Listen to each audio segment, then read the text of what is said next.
Hello बेटा। Previous class में मैंने आज स्टार्ट किया था इलेक्ट्रोस्टैटिक्स। इलेक्ट्रोस्टैटिक्स में चार्ज क्या होता है, चार्ज कैसे आता है, चार्ज की क्या प्रॉपर्टी है, ये सब हमने डिस्कस किया था काफी डिटेल में। और उसकी जितने भी पॉइंट्स थे वो सब आगे कहीं ना कहीं रिपीट होने वाले हैं, इसलिए किसी को भी टेंशन लेने की कोई जरूरत नहीं। राइट, आज से स्टार्ट करेंगे हम लोग कूलॉम्स लॉ। कूलॉम्स लॉ पर आपको बहुत अच्छी पकड़ बनानी है। यदि आपने कूलॉम्स लॉ और इसके जो मैं क्वेश्चन करवाने वाला हूं उनको एक एक क्वेश्चन को आपने क्लियर कर लिया, माइंड में उसका एप्लीकेशन सेट किया, तो आप मान के चलिए कि आपका इलेक्ट्रिक फील्ड कहीं ना कहीं, electric potential, potential energy, electrostatics बहुत अच्छा होने वाला है। और इलेक्ट्रोस्टैटिक्स यदि बहुत अच्छा हुआ तो आपका MEC, magnetic effect of current, और ग्रेविटेशन भी बहुत अच्छा होगा।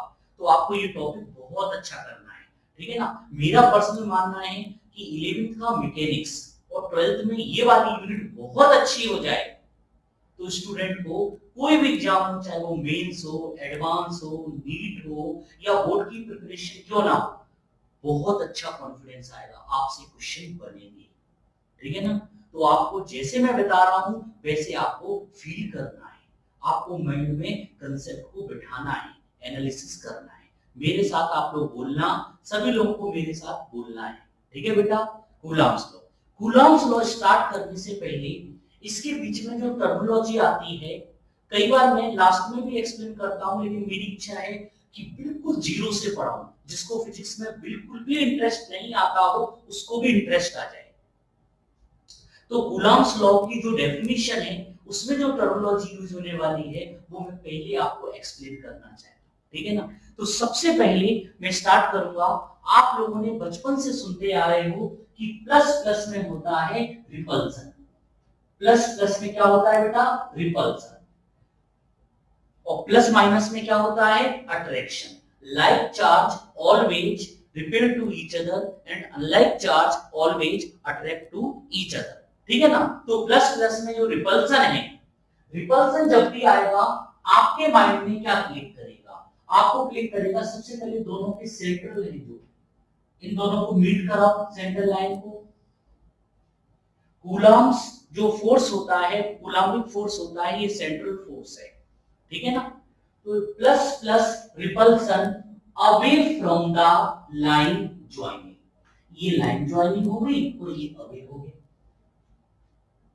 यदि मुझे इस पर फोर्स देखना है तो प्लस प्लस रिपल्सन, रिपल्सन किस साइड होगा? दोनों की जो लाइन ज्वाइनिंग है away from the line joining. आपके माइंड में क्वेश्चन आ रहा होगा, सर ये कैसे फोर्स लगाएगा? तो एक सिंपल सा तो ये बोल सकते हैं कि प्लस प्लस रिपल्सन हो सकता है। इसके पीछे एक और लॉजिक दे सकते हैं कि बेटा ये positive charge electric field produce करेगा और ये इलेक्ट्रिक फील्ड इस पर फोर्स लगाएगी, ऐसे ये वाला इलेक्ट्रिक फील्ड प्रोड्यूस करेगा और ये इसके ऊपर फोर्स लगाएगा। इलेक्ट्रिक फील्ड इसके बाद नेक्स्ट टॉपिक होगा, उसमें मैं आपको डिस्कस करूंगा डिटेल में। अभी अपन को सोचना नहीं है, अपन को सिंपली इतना सोचना है प्लस प्लस रिपल्सन, और रिपल्सन कैसे सोचोगे? Away from the line joining. एक बात याद रखना, जितना फोर्स ये इसके ऊपर एक्ट करेगा उतना ही इक्वल एंड अपोजिट ये इसके ऊपर करेगा। ये कोई हमें डिटेल में जाने की जरूरत नहीं है, मैं चाहूं तो यहाँ पे बहुत सारे ये क्यों इक्वल एंड अपोजिट आते हैं सब डिस्कस किए जा सकते हैं, लेकिन करने की जरूरत नहीं है। बेटा ये वेक्टर क्वांटिटी है, जितना फोर्स ये इसके ऊपर एक्ट करेगा equal and opposite. Suppose that ये फर्स्ट पार्टिकल, ये सेकंड है, तो फर्स्ट ने सेकंड के ऊपर जितना अप्लाई किया उतना ही सेकंड ने फर्स्ट के ऊपर। माइनस क्यों लगाया? अपोजिट डायरेक्शन, ठीक है ना। ऐसे बेटा प्लस माइनस में क्या होता है? अट्रैक्शन। अट्रैक्शन जब भी आएगा दिमाग में क्या आएगा? पहले तो दोनों के सेंटर की लाइन ज्वाइनिंग कर दो, कर लिया। अब क्या करोगे? Plus minus attraction towards the line joining, plus minus attraction towards the line joining. तो जब भी पूरी इलेक्ट्रोस्टैटिक्स में जब भी आएगा रिपल्सन, माइंड में क्या क्लिक करेगा? Away from the line joining. Attraction आएगा, माइंड में क्या क्लिक करेगा? Towards the line joining. एक बार सब लोग बोल के बताओ, मेरे साथ बोलो, plus plus repulsion away from the line joining, plus minus attraction towards the line joining. ठीक है ना, ये फोर्स कैसा होता है, सेंट्रल फोर्स। बेटा यहां पर यदि माइनस माइनस होता तो जल्दी से मुझे बोल के बताओ, नेगेटिव नेगेटिव में क्या होता है, रिपल्सन, और रिपल्सन आएगा तो माइंड में क्या क्लिक करेगा, away from the line joining, away from the line joining. ये माइंड में सेट हो गया। मैं कम से कम 50 बार बोलने वाला हूं, इरिटेट मत होना, बहुत रिपीट करूंगा, बार बार बोलूंगा, वो सारे पॉइंट्स माइंड में सेट करूंगा जिसके वजह से स्टूडेंट के कहीं ना कहीं इलेक्ट्रोस्टैटिक्स वीक रहता है। ठीक है बेटा, जैसे मान लो खूब सारे चार्जेस हैं यहाँ पे, प्लस है, मान लीजिए प्लस है, ये माइनस है, ये प्लस है, और यहाँ पे मान लीजिए माइनस है, कुछ भी मान सकते हो। अब मुझे इस पर फोर्स निकालना है, तो ये सारे मिलकर फोर्स लगाएंगे, तो सोचो कैसे सोचेंगे। सबसे पहले इसके वजह से प्लस प्लस रिपल्सन, रिपल्सन क्या आएगा, ये जो लाइन है इसका अवे, अवे किस तरफ होगा, दूर की साइड, ये दूर की साइड हो गया, अवे फ्रॉम द लाइन। अब किसके वजह से देखना है, सपोज इसके वजह से, प्लस माइनस अट्रैक्शन, भूल मत जाना, कई लोग अट्रैक्शन इस तरह दिखा रहे, पहले तो ये सोचो फोर्स देख किस पर रहे हैं, हम फोर्स देख रहे हैं इस पर, तो दोनों के सेंट्रल लाइन, इसके बाद टूवर्ड्स द लाइन ज्वाइनिंग, किस पर देखना है, तो plus minus attraction towards the line joining. कोई कैसा इधर भी तो हो सकता है, बिल्कुल होगा, लेकिन हम देख किस पर रहे हैं, ये भी तो मैटर करता है। इसकी बात करूं तो plus plus repulsion, repulsion away from the line joining. और कौन बचा है, सारे हो गए।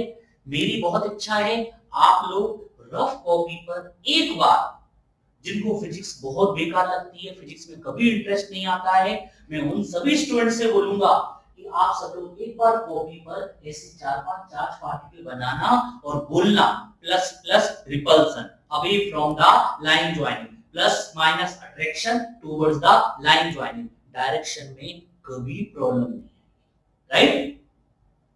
तो फर्स्ट पॉइंट था ये डायरेक्शन। हम सेकंड पॉइंट यहां पे डिस्कस करना चाहते हैं, जिसमें स्टूडेंट को, मैंने कई स्टूडेंट को देखा ड्रॉपर में जब आते हैं तो उनको बड़ी कंफ्यूजन होती है। मैं सबसे पहले इंट्रोड्यूस करूंगा यहां पर पॉइंट चार्ज।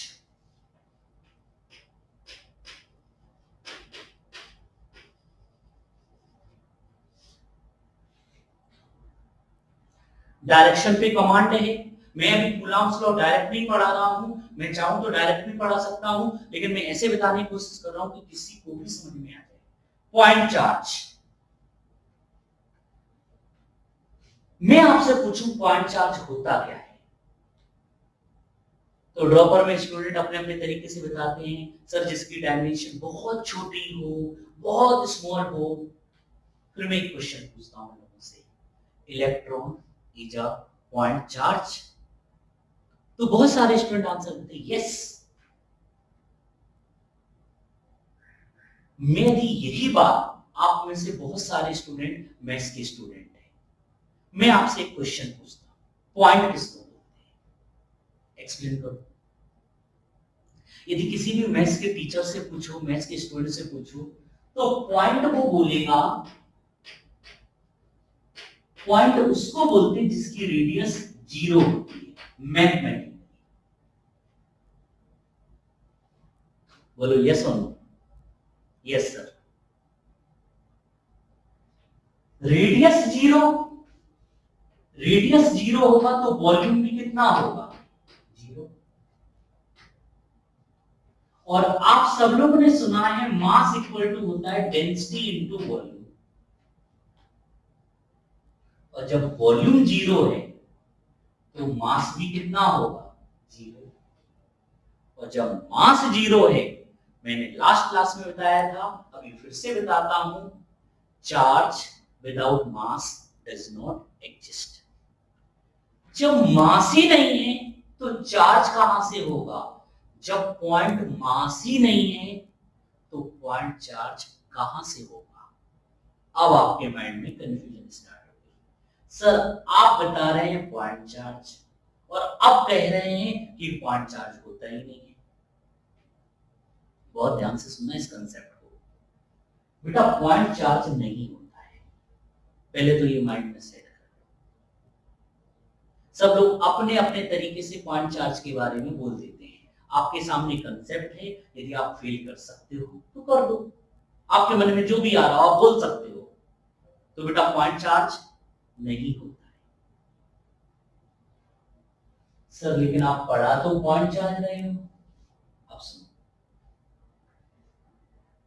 जिनकी फील्ड, जिस भी चार्ज पार्टिकल की फील्ड या तो वो ग्रेविटेशन हो या फिर वो इलेक्ट्रिक हो, जिनकी भी फील्ड इनवर्स स्क्वायर लॉ को फॉलो करे। इनवर्स स्क्वायर लॉ क्या होता है? सिंपल, जिसकी फील्ड 1/r², r होता है सेपरेशन, इस रिलेशन को फॉलो करे, body behave like as a point charge. जिनकी भी फील्ड इनवर्स स्क्वायर लॉ को फॉलो करे, body behave like as a point charge. Sir ये हमें कैसे पता चलेगा कि किसकी फील्ड इनवर्स स्क्वायर लॉ को फॉलो करती है और किसकी फील्ड इनवर्स स्क्वायर लॉ को फॉलो नहीं करती? तो इसके लिए कुछ पॉइंट बता रहा हूं। इफ ऑल डायमेंशन का मीनिंग क्या है? Length, breadth, height, all dimension is very small.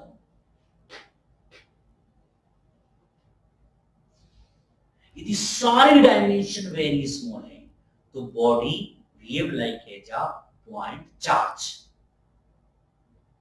मान लो एक बहुत बड़ी बॉडी है, उस पर चार्ज है, यदि उसके पास में से देखोगे तो उसकी डायमेंशन स्मॉल तो नहीं है, और स्मॉल नहीं है तो वो पॉइंट चार्ज नहीं होगी। लेकिन उसको 10 किलोमीटर डिस्टेंस से देखो, 5 किलोमीटर की डिस्टेंस से देखो, तो उसकी डायमेंशन कैसी हो जाएगी? Very very small. तो हम लोग क्या बोल सकते हैं? Body behave like as a point charge. दूसरी point, all spherical body behave like as a point charge। अच्छा, यहां पर स्पेरिकल बॉडी के लिए डायमेंशन से कोई लेना देना नहीं। क्यों? पता है, जब ड्रॉपर में मैं स्टूडेंट को ये पूरा आधा घंटे तक कंसेप्ट बताता हूं, इसको बेवकूफ बनाता हूं, क्योंकि मैं ऑनलाइन बता रहा हूं इसलिए आपकी आवाज नहीं आ रही है, इस वजह से, अदरवाइज मैं सबसे एक एक करके पूछता। स्टूडेंट के दिमाग में सिर्फ एक ही बात सेट होती है, जिसकी डायमेंशन स्मॉल होती है वो पॉइंट चार्ज होता है। नहीं बेटा, स्फेरिकल बॉडी भी पॉइंट चार्ज की तरह बिहेव करती है। 10 मीटर रेडियस का मैं स्फीयर ले लूं और उस पर चार्ज दे दूं और मैं उसको जस्ट बाहर से देखूं तो डायमेंशन स्मॉल तो नहीं है, लेकिन उसकी फील्ड इनवर्स स्क्वायर लॉ को फॉलो करती है, इसलिए वो पॉइंट चार्ज है। तो पॉइंट चार्ज का सबसे बेसिक जो कंसेप्ट है वो है, जो जिसकी भी फील्ड इनवर्स स्क्वायर लॉ को फॉलो करे वो कैसा होता है? Point charge. अब इतना दिमाग लगाने की तो जरूरत है। कंसेप्ट क्लियर हो गया? तो अपन लोगों को याद कैसे रखना है? यदि डायमेंशन वेरी वेरी स्मॉल हो, सिर्फ एक डायमेंशन नहीं, सारी डायमेंशन। सारी डायमेंशन क्यों कह रहा हूं? आगे चल के जब मैं बताऊंगा, डिस्क में छोटा सा जो मैं एलिमेंट लूंगा वो रिंग आएगी, और ring is not a point charge. उस समय आपको याद आएगा, हाँ सर ने बोला था कि यदि सारी डायमेंशन, लेंथ, ब्रेथ, हाइट सारी स्मॉल है तभी वो पॉइंट चार्ज है। या दूसरा क्या रखना है? All spherical body. और तीसरा पॉइंट और बना सकते हो, डिस्टेंस वेरी लार्ज हो जाए। यदि डिस्टेंस लार्ज है तो body behave like as a point charge. Concept clear है? तो अब मैं एक बार फिर से पूछता हूं, स्टार्टिंग में बोला था electron is a point charge. No, point charge होता ही नहीं है। Electron behave like as a point charge. क्या बोला बेटा मैंने? Electron is not a point charge, electron behave like as a point charge. Dimension very small है तो भी body behave like as a point charge. Spherical body behave like as a point charge. यदि ये बात mathematics वालों से बोलोगे ना तो बुरा मान जाएंगे, उनसे बोलोगे कि पॉइंट जिसकी डायमेंशन वेरी स्मॉल होती है उसको, लेकिन जो मैथमेटिक्स वाले होते हैं वो लोग तो रेडियस 0 बताते हैं। ठीक है बेटा, इससे ज्यादा डिस्कस करने की जरूरत नहीं है। पॉइंट चार्ज क्लियर हो गया।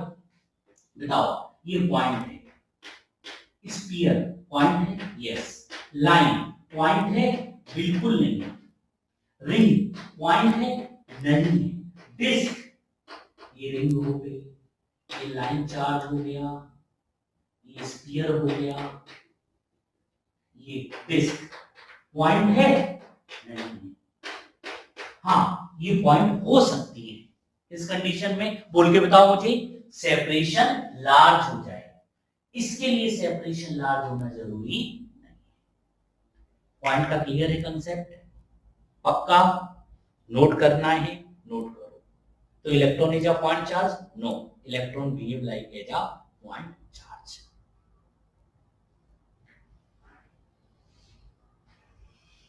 कॉपी हो गया बेटा ये?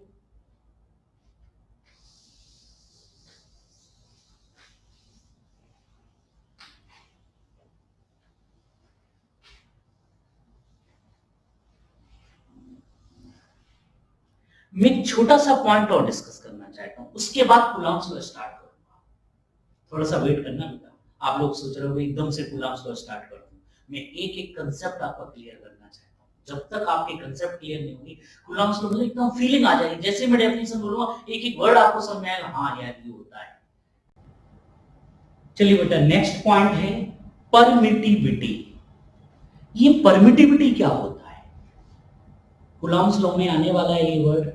मैं चाह रहा हूं कि थोड़ा सा आपको अभी बता दूं, जिससे कि आपको कोई कंफ्यूजन नहीं रहे। परमिटिविटी, परमिट, परमिशन देना। सर समझ में नहीं आ रहा है। देखो बेटा, आप लोग जानते हो टू चार्जेस हैं। बिल्कुल अभी शॉर्टकट में बताऊंगा, इसको काफी डिटेल में आगे भी डिस्कस करूंगा। ठीक है ना? अभी जस्ट समझना है आपको। ये दोनों प्लस प्लस में क्या हो रहा है बेटा? रिपल्सन। तो यहां पर फोर्स इसके वजह से तो लग रहा है, साथ में इस मीडियम, यहां पे कोई ना कोई तो मीडियम होगा। ये मीडियम भी इस फोर्स पर इफेक्ट डाल रहा है। कैसे? आप खुद सोचो। प्लस प्लस में रिपल्सन हुआ, कैसे हुआ? पहले इसने इलेक्ट्रिक फील्ड प्रोड्यूस की। जैसे ही इलेक्ट्रिक फील्ड प्रोड्यूस करेगा, क्या करेगा बेटा? इलेक्ट्रिक फील्ड प्रोड्यूस करेगा। ये इलेक्ट्रिक फील्ड इस पर तो फोर्स लगाएगी, साथ में आसपास के मीडियम को भी पोलराइज्ड कर देगी। सर समझ में नहीं आ रहा है ये। देखो बेटा, आप सभी लोगों ने सुना है एटम। एटम के अंदर क्या होता है? Electrons and nucleus. अभी मैं सिंपली एक इलेक्ट्रॉन की बात कर रहा हूं। ये हो गया न्यूक्लियस और ये हो गया इलेक्ट्रॉन।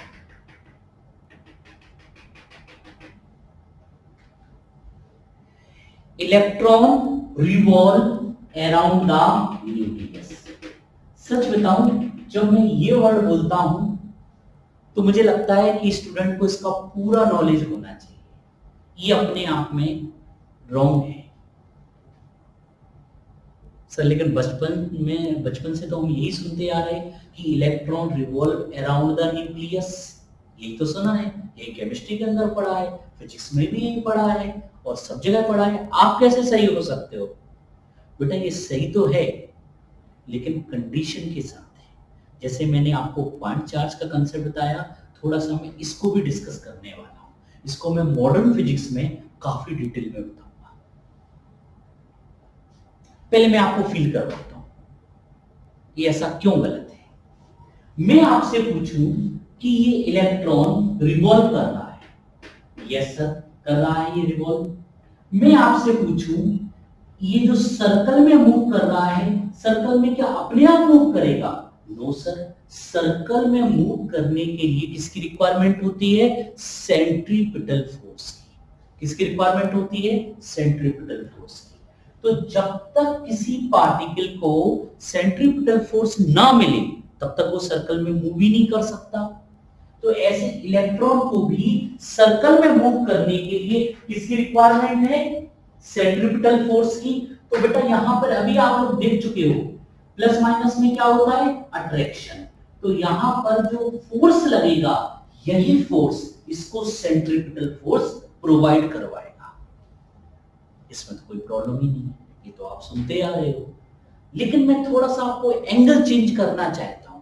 मुझे बताओ, यदि ये कोई स्टूडेंट सोचना स्टार्ट कर दे, वो कहे सर जितना फोर्स ये इसके ऊपर एक्ट कर रहा है, थोड़ा सा बड़ा बना दूं, थोड़ा सा बड़ा बना, ये हो गया बेटा इलेक्ट्रॉन। इलेक्ट्रॉन रिवॉल्व कर रहा है और यहां पे हो गया प्लस। इलेक्ट्रॉन रिवॉल्व कैसे कर रहा है? पॉजिटिव ने इसके ऊपर एक फोर्स लगाया। फोर्स किसका होगा? Towards the centre.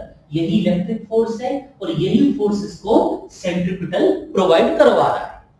जितना फोर्स ये इसके ऊपर एक्ट करेगा, इक्वल एंड अपोजिट इसके ऊपर भी तो एक्ट करेगा।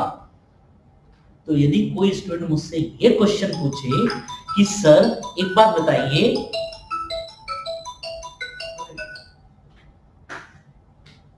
सर जितना फोर्स ये इसके ऊपर एक्ट कर रहा है, मतलब ये फोर्स इसको सर्कल में मूव करवा रहा है, तो इसने भी तो इक्वल एंड अपोजिट लगाया, तो ये भी तो सर्कल में मूव करना चाहिए।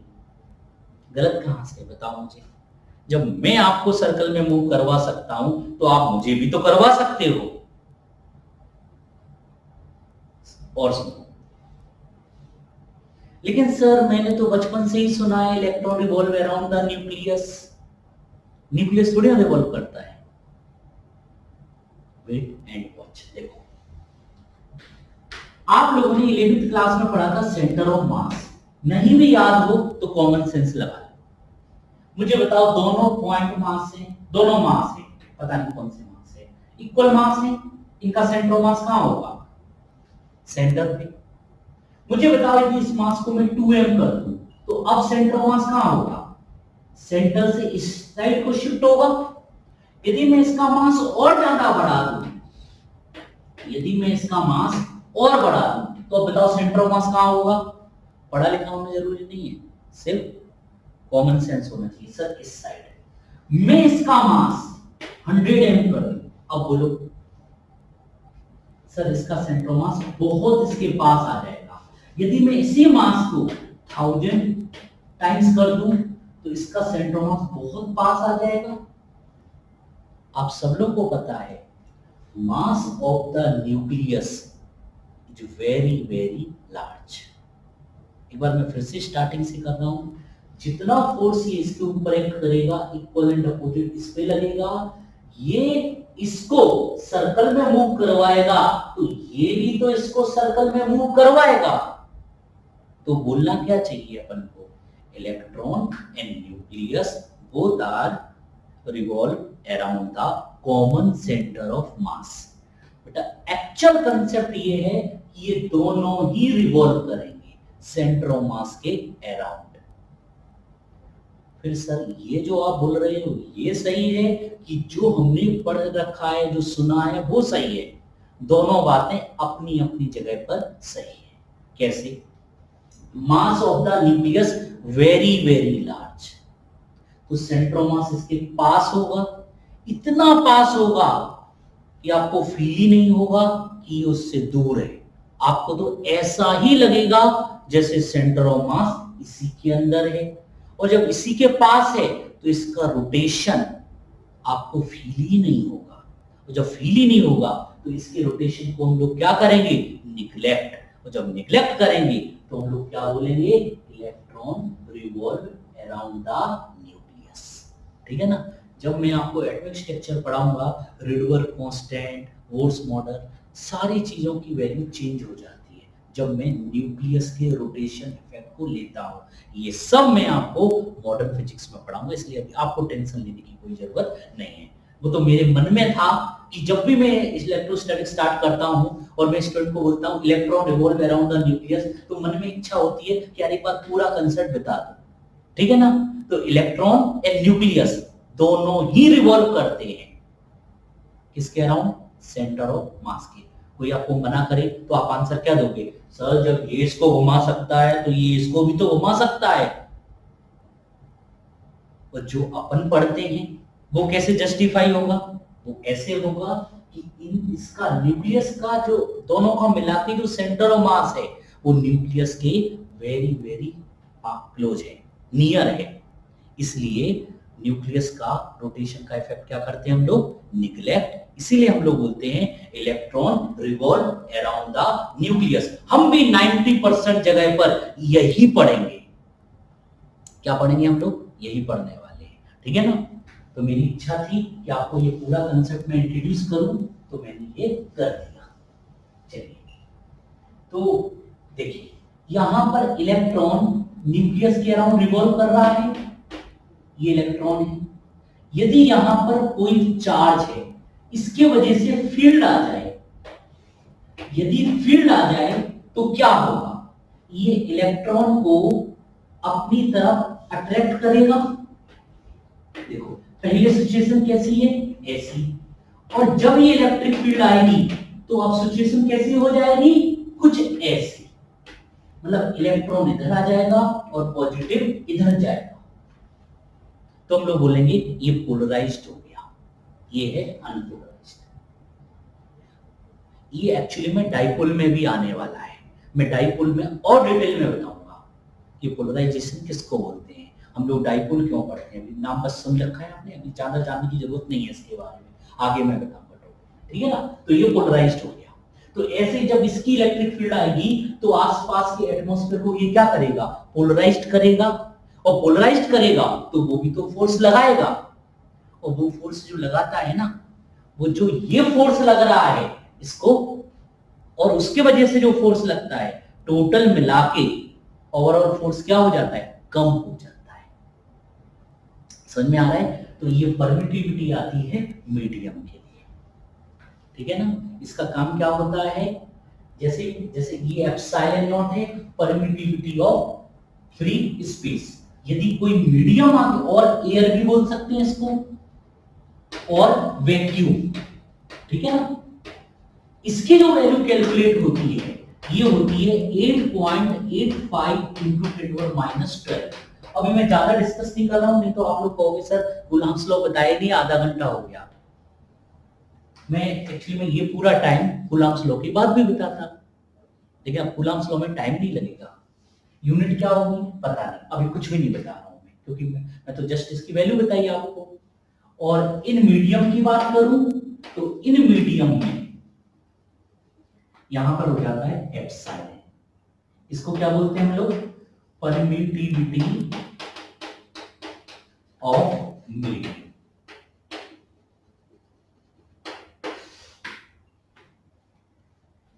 इनका जो रेशियो होता है, permittivity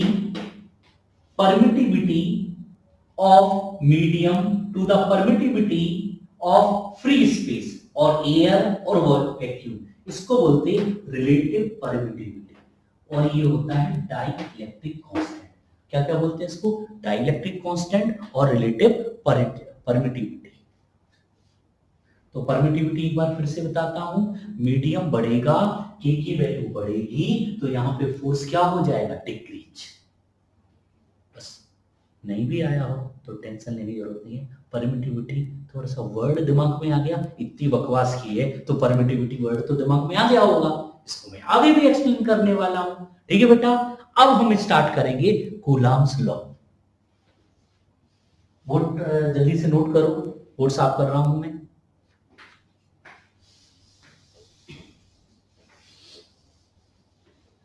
Coulomb's law is valid only for point charge. क्या बोला मैंने, Coulomb's law is valid only for point charge. अब आपके माइंड में ये नहीं आएगा कि पॉइंट चार्ज किसको बोलते हैं, पूरा कंसेप्ट क्लियर है।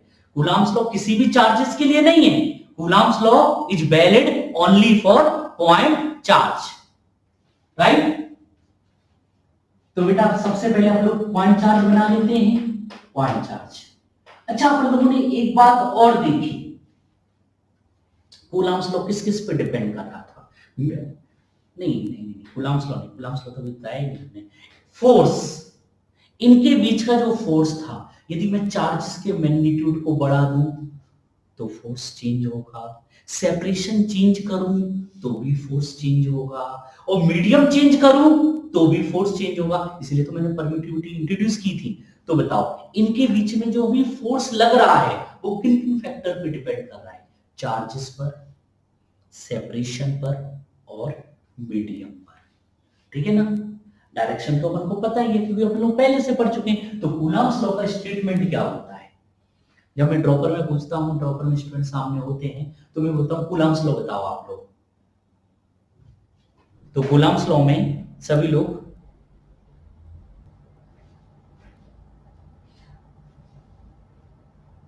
तो कूलम्ब्स लॉ क्या था अपना? The force of interaction between, अब इंटरेक्शन में अट्रैक्शन भी आ सकता है और रिपल्सन भी आ सकता है। The force of interaction between two charges बोलना है कि पॉइंट चार्ज बोलना है? बोलिए जल्दी से।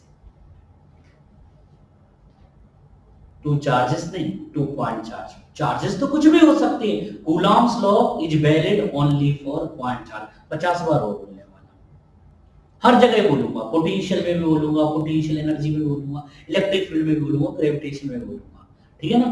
तो force of interaction between two point charges is directly proportional to product of the charges. मैंने यहां पे मोड लगाया, इसको मैं एक्सप्लेन करूंगा मोड क्यों लगाया। And inversely proportional to square of separation between them. यदि मैं इनको मिलाता हूं तो ये क्या हो जाएगा? एक प्रोपोर्शनलिटी कांस्टेंट के, और ये बात तो माइंड में आपको सेट है, कहीं ना कहीं इसका रिलेशन किससे होना चाहिए? मीडियम से। तो बेटा इसकी जो वैल्यू होती है यहाँ पे की हम जो लिख रहे हैं वो लिख रहे हैं 1/4 पाई एप्सिलॉन नॉट।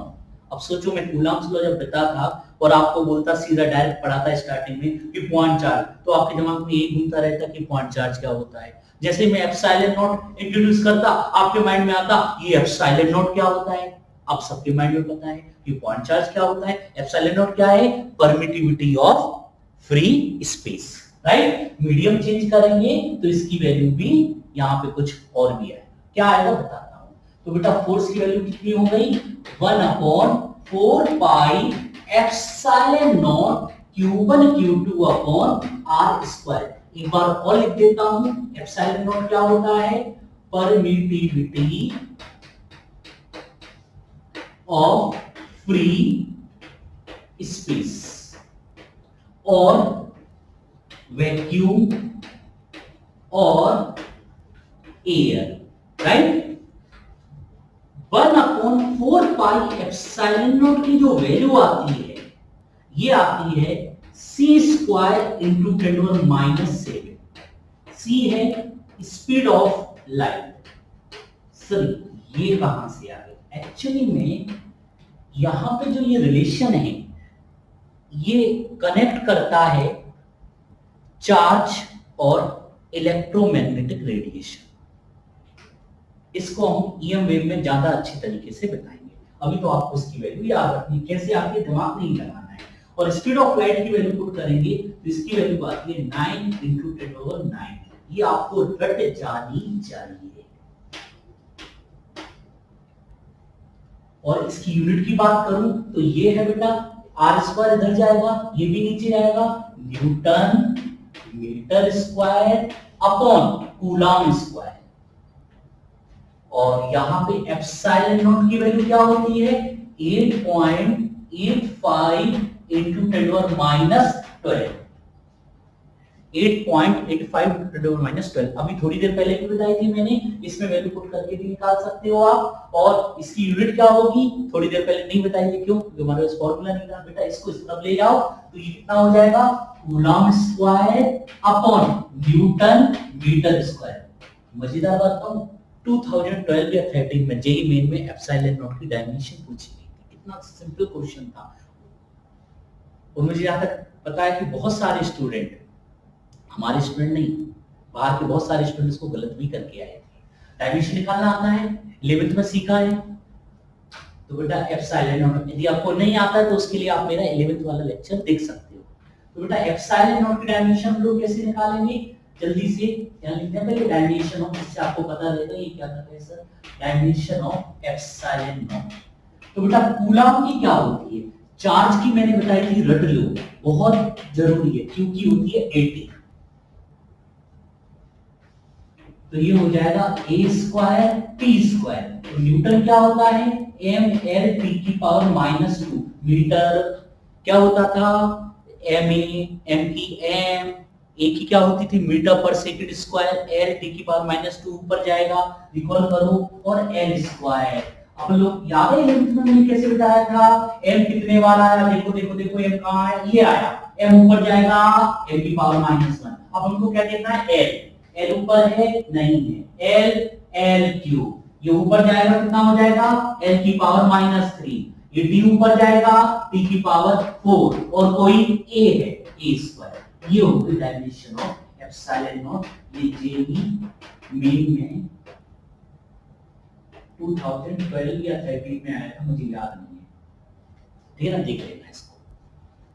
तो एक बार फिर से कूलम्ब्स लॉ की डेफिनेशन क्या है, बोर्ड वाले यदि लिखने के लिए आ जाए तो कैसे लिखोगे, the force of interaction between, फिर से मैं ब्रेक करूंगा, टू चार्जेस के 2 point charge, 2 point charge, the force of interaction between 2 point charges is directly proportional to product of these charges and inversely proportional to square of separation between them, right? इसको जल्दी से note करो, फिर मैं आगे continue कराता हूं आपको।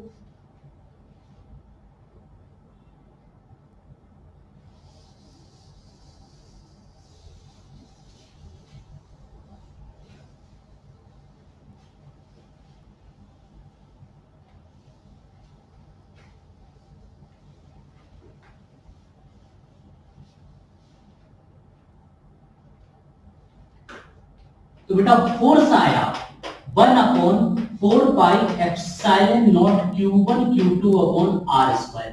मेरे साथ बिल्कुल ध्यान से सुनना, ये कहां पे आता है, एयर, वैक्यूम, पहले भी लिखा था, बार बार लिख रहा हूं, और फ्री स्पेस,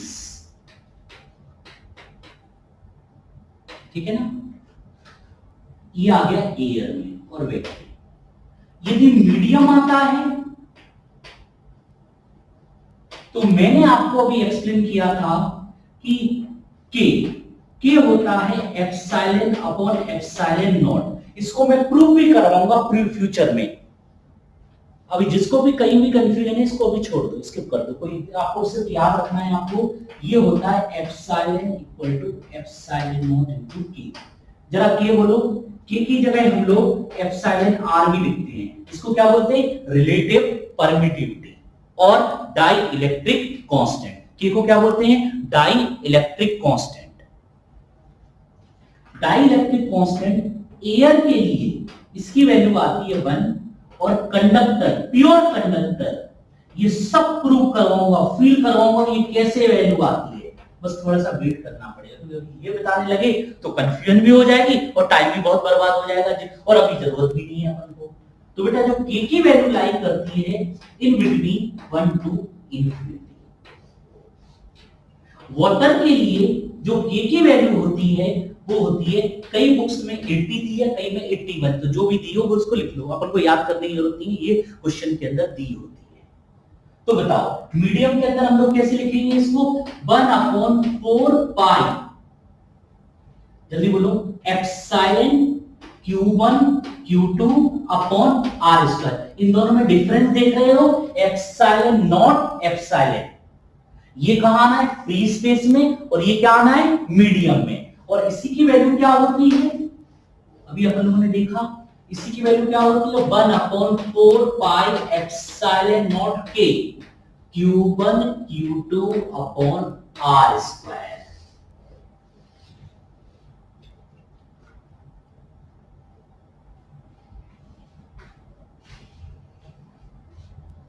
और यहां पे हम लोग मीडियम के लिए क्या फॉर्मूला बना सकते हैं, यदि इसकी वैल्यू पुट करो एयर अपॉन के, मतलब आप देख सकते हो सबसे ज्यादा वैल्यू कहां आती है, एयर में। यदि मीडियम आएगा तो इलेक्ट्रोस्टैटिक फोर्स की वैल्यू क्या हो जाएगी, कम हो जाएगी। कम कैसे होगी, अभी थोड़ी देर पहले बताया था, जैसे टू चार्जेस हैं, प्लस प्लस पे क्या होगा, रिपल्सन। मीडियम चेंज कर दिया, के की वैल्यू बढ़ा दी, तो यहां पर ये मीडियम पोलराइज्ड होगा, और वो क्या करेगा, पोलराइज्ड करने के बाद एक अपोजिट डायरेक्शन में ऐसा फोर्स लगाएगा जो फोर्स की वैल्यू को कम कर देगा। इसलिए मीडियम के अंदर फोर्स की वैल्यू कम होती है, सबसे ज्यादा होती है एयर, वैक्यूम और फ्री स्पेस। क्लियर है? तो एक बार फिर से बोलो, कूलम्ब्स लॉ कहां लगना है, सबसे पहला पॉइंट क्या है, पॉइंट चार्ज। सर यदि पॉइंट चार्ज नहीं है तो क्या फोर्स कैलकुलेट नहीं कर सकते, कर सकते। उसकी क्या टेक्निक होगी ये सब मैं बताऊंगा। या तो कूलम्ब्स लॉ डायरेक्ट लगेगा या फिर इनडायरेक्ट वे में लगेगा, इसलिए तो बोल रहा हूं कि इस पे कमांड होना बहुत जरूरी है। तभी आपको इलेक्ट्रिक पोटेंशियल में कब कौन सा फॉर्मूला लगना है, इलेक्ट्रिक पोटेंशियल एनर्जी में कब कौन सा फॉर्मूला लगना है, इलेक्ट्रिक फील्ड में कब कौन सा फॉर्मूला लगना है, कहीं ना कहीं इसी में रेफरेंस छुपा होगा। तो पहला पॉइंट क्या था, Coulomb's law is valid only for point charge. दूसरा क्या था, मीडियम डिपेंडेंट, ठीक है ना, मीडियम चेंज होगा, फोर्स की वैल्यू भी चेंज होगी। चार्जेस का मैग्नीट्यूड बढ़ाएंगे, फोर्स बढ़ेगा, सेपरेशन बढ़ेगा तो फोर्स की वैल्यू डिक्रीज होगी, सेपरेशन कम होगा तो फोर्स की वैल्यू इंक्रीज होगी। मेरी बात समझ में आ रही है बेटा, ये क्लियर हो गया।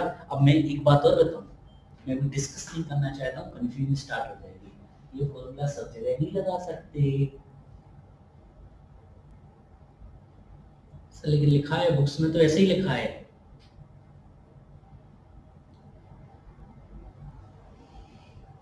अभी बताऊं कि रुक जाओ, बताऊंगा तो कंफर्म इलेक्ट्रोस्टैटिक्स में कि ये कब अप्लाई कर सकते हो और कब अप्लाई नहीं कर सकते हो। तो मुझे लगता है कि अभी आप लोगों में से जिन लोगों की, जिनको नई नई फिजिक्स में इंटरेस्ट आया है, उनको दिक्कत आ जाएगी, इसलिए मैं होल्ड करता हूं। ये बताऊंगा कि ये वाला फॉर्मूला कब लगना और कब नहीं लगना, अभी तो दिमाग में सेट कर लो, ठीक है ना। तो कूलम्ब्स लॉ क्लियर है बेटा, आगे आप लोग पढ़ते हैं इसके बारे में।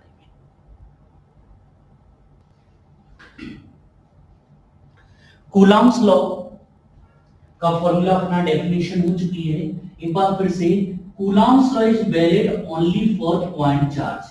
मान लीजिए पॉइंट चार्ज है और यहां पर भी पॉइंट चार्ज है, मुझे आप बताना कूलम्ब्स लॉ वैलिड है, यस।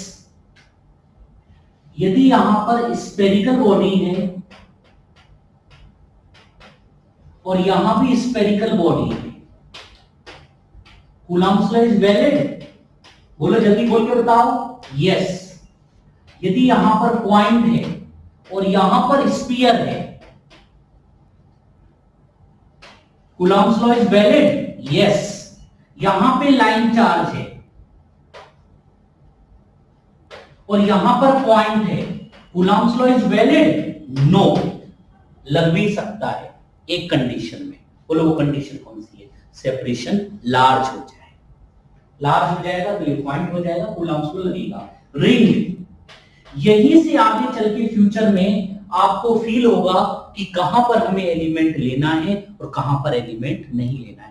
बहुत सारे स्टूडेंट मुझसे बोलते हैं सर मुझे एलिमेंट में दिक्कत आती है, लेकिन इस कंसेप्ट क्लियर करने के बाद किसी को कभी दिक्कत नहीं आती कि कब हमें एलिमेंट लेना है और कब नहीं लेना है। रिंग, लाइन, बोलो कूलम्ब्स लॉ लगेगा, नो। तो Coulomb's law is valid only for point charge. कहां कहां लगना है कहां कहां नहीं लगना है ये मैंने एक्सप्लेन किया है। मैं एक क्वेश्चन और लेना चाहता हूं आपके सामने, फ्यूचर में कभी कंफ्यूजन ना आए आपको। टू स्फेरिकल बॉडी है, टू स्फीयर है, ये स्फीयर है बेटा, ये इनके बीच का सेपरेशन मान लो आर है, आर, और आपसे पूछा जाए find force between Q1 and Q2 और ऑप्शन आपको ऐसे हो देखो, यदि क्वेश्चन के बारे में कुछ भी नहीं बोला गया तो आंख बंद करके मुझे ये आंसर देना है, 1/4πε0 q1 q2 upon r square. क्यों? Spherical body behave like as a point charge. लेकिन ऑप्शन कुछ ऐसे हो, force is greater than 1/4πε0 q1 q2 upon r square, या फिर थर्ड है force is less than 1/4πε0 q1 q2 upon r square, या फिर नन ऑफ दीज। कुछ इस टाइप से ऑप्शन है। ये अपने आप में एक ऑब्जेक्टिव है और आपको यहां पर एक कंसेप्ट भी आपका क्लियर होगा। देखो, यदि ये ऑप्शन नहीं होते तो मैं आंख बंद करके कौन सा टिक करता? फर्स्ट वाला। लेकिन यदि मैं इसकी बात करूं, इस क्वेश्चन के अंदर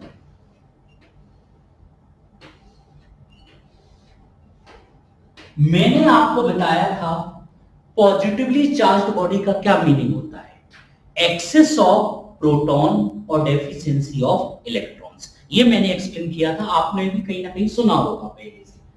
प्लस प्लस में क्या होगा? रिपल्सन। और यहां पर यदि रिपल्सन होगा तो क्या होगा?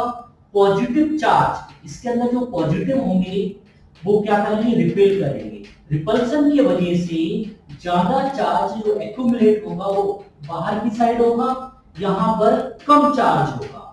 और कम चार्ज होगा तो मुझे बताओ, इनके सेंटर का जो सेपरेशन होगा आर इफेक्टिव, वो क्या हो जाएगा? बढ़ जाएगा। यहां पर R effective is greater than R, और आर बढ़ेगा तो फोर्स की वैल्यू क्या होगी? कम होगी। तो आंसर क्या होगा? F is less than 1/4πε0 q1 q2 upon r square. Sir समझ में नहीं आया, एक बार और एक्सप्लेन कर दीजिए। देखो बेटा, ये स्पेशली एक क्वेश्चन आपको दिमाग में रखना है। जब तक मैं इंडक्शन इफेक्ट को काउंट ना करूं, क्वेश्चन इस टाइप से फ्रेमिंग ना हो कि इंडक्शन इफेक्ट को काउंट करना है, तब तक तो हम इसको कूलॉम्स लॉ सीधे सीधे अप्लाई कर सकते हैं। लेकिन एक्चुअल जो कंसेप्ट है स्फेरिकल बॉडी में, स्फेरिकल है, रेडियस होगी इसमें, यहां पे आएगा इंडक्शन इफेक्ट। सर ये इंडक्शन इफेक्ट क्या होता है? मैंने आपको बताया था और आप अलग से भी बुक्स में देख सकते हो।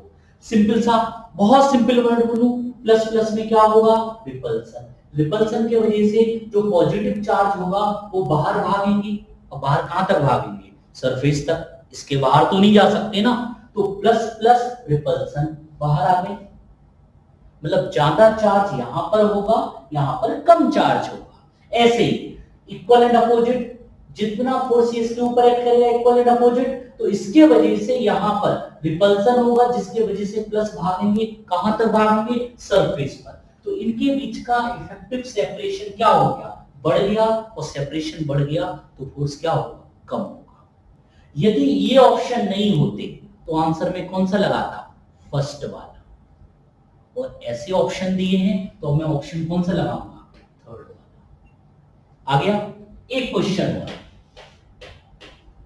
सर यदि यहां पर इस पर प्लस q1 चार्ज होता, इस पर माइनस q2 चार्ज होता, तो अब आंसर क्या होता? आप भी सोच के देखो ना, बताओ क्या होना चाहिए। देखो, यदि इंडक्शन इफेक्ट को काउंट ना करूं तो आप बंद करके ये आंसर, और इंडक्शन इफेक्ट को काउंट करूं तो होगा क्या बेटा? इसके अंदर होगा, यहां पे मैं सॉल्यूशन लिख दूं, यहां पर बोलो बेटा क्या होना है? माइनस का मतलब क्या था? एक्सेस ऑफ इलेक्ट्रॉन्स और डेफिशिएंसी ऑफ प्रोटॉन। याद है पॉजिटिव का क्या मीनिंग बताया था मैंने? एक्सेस ऑफ प्रोटॉन और डेफिशिएंसी ऑफ इलेक्ट्रॉन्स। तो बेटा यहां पर प्लस माइनस में क्या होगा? अट्रैक्शन। अट्रैक्शन होगा तो निगेटिव ज्यादा इधर आएंगे, इधर कम रहेंगे। बोलो यस सर। नहीं आया? फिर से सोचो, प्लस माइनस अट्रैक्शन, नेगेटिव इस साइड ज्यादा, ऐसे प्लस माइनस अट्रैक्शन, इस पे कैसा चार्ज है? पॉजिटिव। पॉजिटिव का क्या मीनिंग होता है? Excess of proton. तो प्रोटॉन यहां ज्यादा आएंगे, यहां पर ज्यादा आएंगे और यहां पर कम होंगे। तो मुझे बताओ इनके बीच का जो इफेक्टिव सेपरेशन है आर इफेक्टिव, वो क्या हो गया? आर इफेक्टिव कम हो गया और आर कम हो गया तो फोर्स की वैल्यू बढ़ गई। तो फोर्स कितना होगा 1/4 पाई की force is greater than 1/4 pi epsilon naught upon R. तो अच्छा एक बात और याद रखना, इसको हम लोग लिमिटेशन ऑफ कूलम्ब्स लॉ भी बोल सकते हैं। तो कूलम्ब्स लॉ की सबसे पहली कंडीशन क्या है, पॉइंट चार्ज। दूसरा, यदि स्फेरिकल बॉडी है और कूलम्ब्स लॉ अप्लाई कर रहे हैं तो हम लोग इंडक्शन इफेक्ट को निग्लेक्ट करेंगे, और इंडक्शन इफेक्ट को काउंट करोगे तो आंसर बदल जाएगा। फिर कैसे कैलकुलेट करेंगे इसका आंसर मैं अभी नहीं दूंगा। ठीक है बेटा, चलिए बेटा आगे बढ़ते हैं, कॉपी करो जल्दी से।